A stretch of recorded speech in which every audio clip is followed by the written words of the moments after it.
Okay, so question 2 is about vectors, and the important points here are the word position vector, or the two words position vector, and that implies you need an origin. So you need to mark O on, and roughly speaking, this is where A and B would be. I'm going to mark on the vectors in I and J form.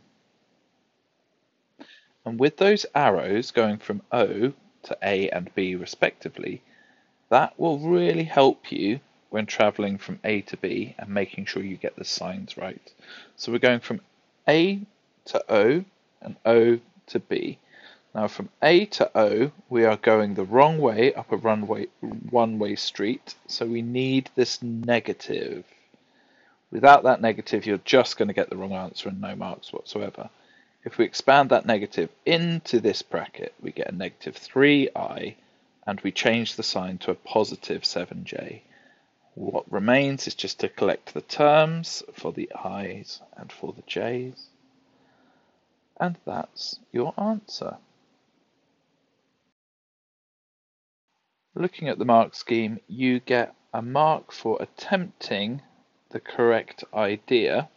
So they've written it in slightly different form to the one I've written it in, but doing OB minus OA is in effect what you're doing.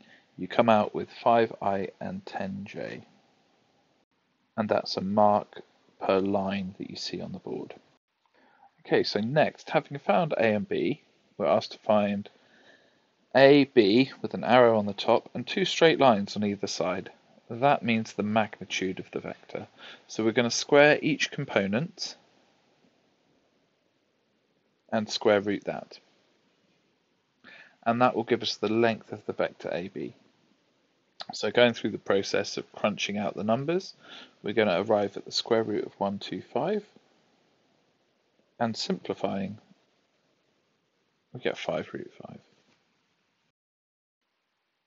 Similarly, the mark scheme is 2 marks. You need to use Pythagoras in some way to get the method mark, and then get the exact value for AB, 5 root 5 for the second.